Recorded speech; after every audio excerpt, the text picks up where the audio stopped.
आता आपण बल्लावाडीमध्ये आहोत. खरं तर दुपारी या ठिकाणी अतिशय भयानक घटना या ठिकाणी झालेली आहे. माझ्या समोर जे शेततळ दिसतंय, या शेततळामध्ये बुडून खरं तर अगदी 10 आणि 12 वर्षाची जी 2 बालकं होती, त्यांचा दुर्दैवी अंत झालेला आहे.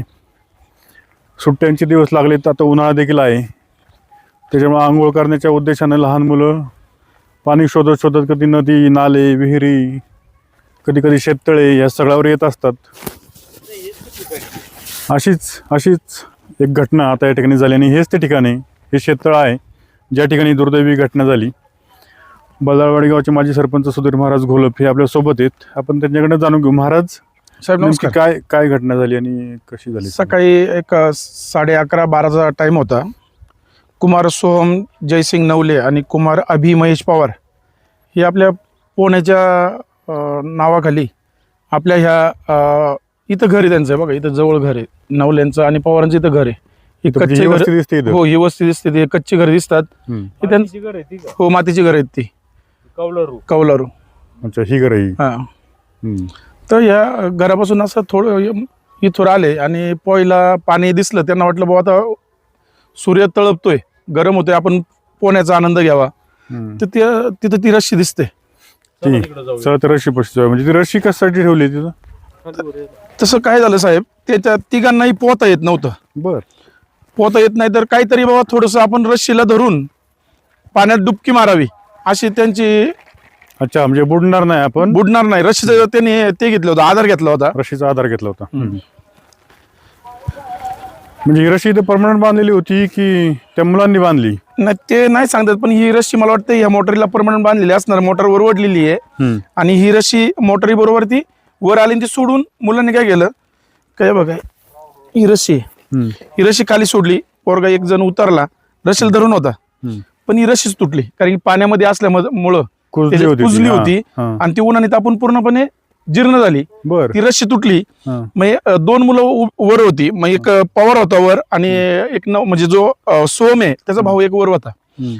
तर मग आता सोम खाली बुडतोय असं पवाराच्या म्हणजे आबीला जाणवलं. त्याने स्वतः काय केलं, हातामध्ये रस्सी पकडली आणि त्याला वाचवण्यासाठी तो खाली उतरला. आणि हे जो सोम आहे त्याच्या भावाने पाहिलं का बाबा आता ही दोन्ही पण बुडायला लागलीत. यांनी इथून धूम ठोकली, डायरेक्ट घरी गेला आणि घरी गेल्यानंतर सांगितलं की बाबा आपले सोम आणि आभी पाण्यात बुडतोय. तर त्यावेळेस मग सुनील डोंगरे असतील, सरपंच, ते सर्व म्हणजे ग्रामस्थ सर्वजणांनी त्या तळ्याकडे धाव घेतली. पण तोपर्यंत वेळ निघून गेलेली होती आणि दोन्ही मुलांचा गतप्राण ह्याच तळ्यामध्ये झाला. सुरुवातीला कोणता मुलगा उतरला होता? सोम उतरला. मग तो हे रस्सीला धरून काय केलं, ही रस्सी आहे का नाही, पोहता तर येत नव्हतं. आहे किती मुलं वय त्यांचं 9-10 वर्षाची मुलं आहेत. तिघ जण आली होती. 3 जण आलती. 2 सख्खे भाऊ आणि एक शेजारचा मुलगा. उतरला खाली. पहिला उतरला, सोम उतरला खाली. आणि सोम प्लॅन असा होता की रस्सीला धरून आपण पोहू म्हणजे असं हातात पकडायची आणि आजूबाजूला डुबक्या मारायच्या, गार व्हायचं आणि बाहेर यायचं. बस एवढंच. मग उतरलं काय झालं? रस्सी तुटली का काय झालं? नाही, तो उतरल्यानंतर ही कुजलेली बघा. आता पाण्यात होती, ती पाण्यात राहून ती कुजलेली दिसते ना आपल्याला. ही तुटली रस्सी. तो गटांगड्या खायला सुरुवात केली.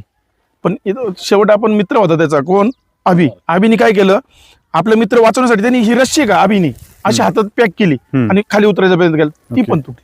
म्हणजे ती पण तुटली. मित्राला वाचवायला गेला, प्रयत्न केला, शेवटपर्यंत प्रयत्न केला आणि तुटली. म्हणजे ही रस्सी ना, जेव्हा त्याची डेड बॉडी आपण बाहेर काढली तर हाताला फिट म्हणजे होती. तशीच होती हातामध्ये अशी पॅक होती. बाप. आणि मग ते बुडाल्यानंतर बारका भाऊ सोहमचा घाबरला आणि घरी गेला. घरी गेल्यानंतर त्यांच्या पाहुण्यांना त्यांनी सांगितलं की बाबा आपला सोहम आणि आभी पाण्यात बुडतोय, पण नक्की कुठं बुडतोय हे त्याला सांगता येईना. घाबरला होता आणि उन्हा 12-12:30चा एक टाइम होता. धाप भरली होती. तरी मग चौकशी करताना मग सुनील डोंगरे ते होते गावामध्ये, सरपंच ते सगळे होते. मग त्यांनी डायरेक्ट तळ्याकडे धाव घेतली. पण तोपर्यंत वेळ निघून गेलेली होती. दोन्ही पोरं गतप्राण झाली. तर गावकऱ्यांनाच एक मुलगा काढण्यामध्ये यश आलं. पण दुसरा मुलगा याच्यातून बाहेर निघत नव्हता. कारण की हे तळ आहे साहेब, हे दिसतंय एवढं उतळ नाहीये. तुम्ही म्हणजे किती याची? इथून खाली 25 फूट पाणी आहे. 25 फूट. आणि जेव्हा पाणी म्हणजे काढलं जाऊ इथपर्यंत होतं का पाणी? नाही, पाणी काढलंच नाही साहेब. हायच ह्या मुवमेंट मध्ये पाणी बिलकुल नाही काढलं. म्हणजे इथून खाली 25 फूट तळ आहे. मला वाटलं काय 7-8 फूट असेल.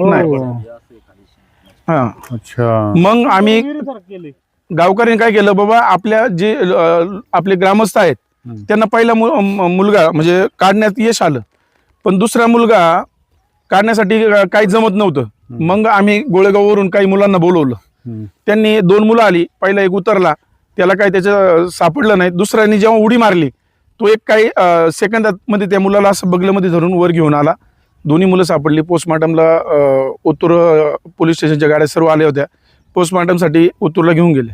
अशी एक दुर्घटना बल्लालवाडीवर घडलेली आहे, बल्लालवाडीमध्ये घडलेली आहे. अशी घटना कुठेही घडू नये. शेततळ कोणाचं आहे हे डॉक्टर ढवळे म्हणून ही तशी आमच्या प्रॉपर गाववाल्यांची जमीन, पण ही विकल्या गेल्यानंतर डॉक्टर ढवळे म्हणून कोणतरी आयुर्वेदिक डॉक्टर आहेत, बरं, विनोद ढवळे, डॉक्टर विनोद ढवळे यांनी ही घेतलेली आहे.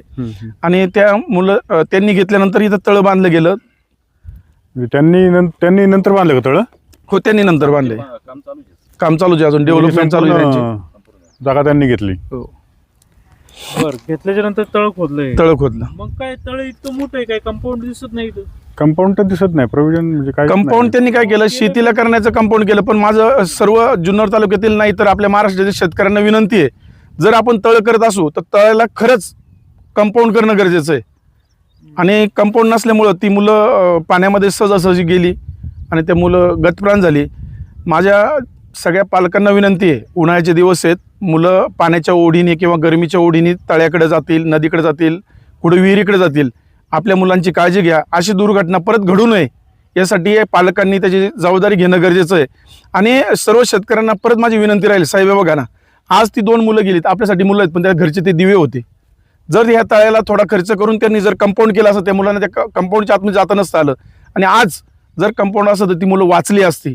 तेव्हा सर्व शेतकऱ्यांना आव्हान आहे माझं, का बाबा माझं कंपाऊंड करा. की ह्या दुर्घटनेला हे जे तळ्याचे मालक आहेत ते देखील तेवढेच जबाबदार आहेत. साहजिक कसं आहे माहिती आहे का, आता जो प्रकार घडलाय, प्रकार जोपर्यंत घडत नाही तोपर्यंत काही वाटत नाही. पण साहेब, एकदा प्रकार घडल्यानंतर आपण तर्कवितर्क लावल्यानंतर जर विचार केला तर आज तळ कंपाऊंड असतं तर मुलांचं प्राण गेले नसते, वाचले असते. हे काय तिकडे चपला वगैरे दिसत काय त्यांच्या? ते मुलाचे चपला आहेत. हे काय तिकडं टी-शर्ट आहे. कितीला होते ही मुलं काय माहिती? एक 3रीला होता, एक 4थीला होता. त्यांचे टी-शर्ट कोणाचं? हे जो पहिला गेला होता सोहम, ते सोहमचं आहे. कारण तो कपडे काढून गेला, म्हणजे तयारीत गेला आणि दुसरा वाचवण्यासाठी गेला, त्याने कपडे काढलेले नव्हते. आणि त्यांच्या चपला आहेत का? चपला कोणाचे आहेत? दोघांच्या, सोहम आणि अभि. म्हणजे या रशीने घात केला. रशीने घात केला. ही रशी होती का ही जी तुटलेली तुटलेले साहेब सगळे. तो गेला साहेब का, आता ही रशी गेली आणि तशीच गेली खाली.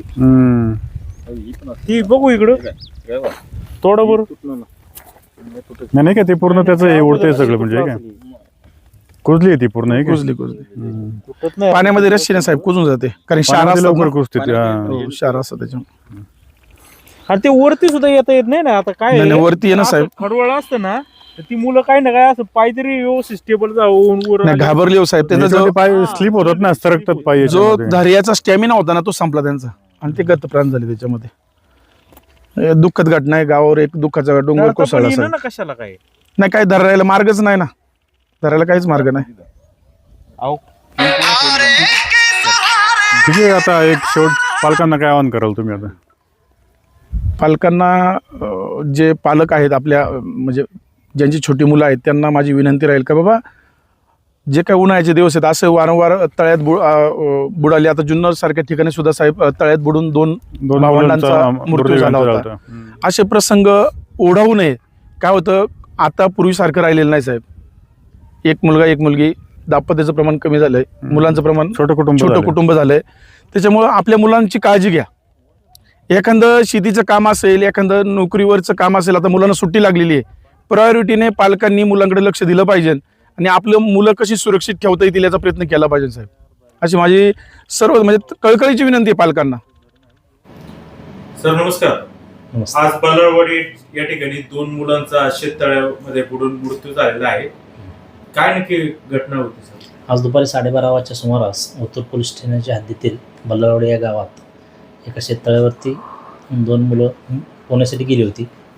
दरम्यान सोहम जयसिंग नवले वय 13 वर्ष हा मुलगा पोहत असताना बुडाला लागल्याने त्याला वाचवण्यासाठी विघ्नेश महेश पवार वय वर्ष 8 हा वाचवण्यासाठी उतरला. त्या दरम्यान दोन्ही मुलं ही बुडायला लागली. हे पाहून वरती काठावर असणारा कार्तिक जयसिंग नवले हा त्यांना वाचवण्यासाठी गावाच्या दिशेने पळून गेला आणि गावकऱ्यांना घेऊन आला. तोपर्यंत सदर दोन्ही मुलं ही पाण्यात बुडून मयत झाली होती. त्यानंतर गावकऱ्याच्या सहाय्याने तसेच रेस्क्यू टीम यांच्या सहाय्याने ते दोन्ही मुलांना बाहेर काढून दवाखान्यात आणलं असता डॉक्टरांनी ते तपासून मयत झाल्याचे कळवले. सर ते शेततळ कुणाचं होतं आणि तिथं काही सुरक्षेच्या दृष्टीने उपाययोजना केल्या होत्या का, काय माहिती? सदर शेततळ हे डॉक्टर ढवळे यांचं असल्याचं समजत आहे. त्या अनुषंगाने आता पुढील तपास चालू आहे. तपासाने ते पुढील योग्य ती कारवाई करेल.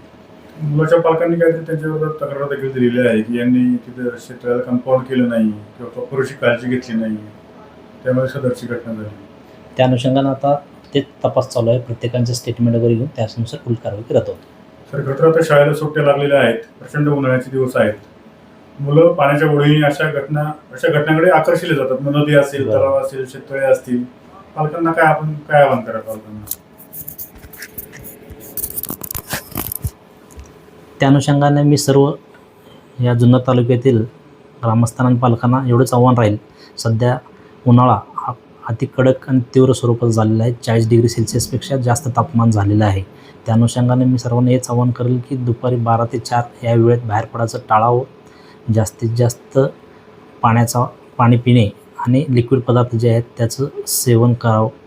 तसेच मी पालकांना आणि ग्रामस्थांना असं आवाहन करतो आहे की आपली लहान मुलं पोहण्याच्या या उन्हामुळं पोहण्यासाठी जात असतात, त्यांच्यावर लक्ष ठेवावं. एकटी दुकटी मुलं बाहेर कुठेही नदी, नाले, ओढे, तलाव किंवा धरणाचे जे बॅकवॉटर आहे त्या ठिकाणी किंवा शेततळ ह्या ठिकाणी जाणार नाही, त्याची काळजी घ्यावी असं मी आपल्यामार्फत सर्व ग्रामस्थांना विनंती करत आहे.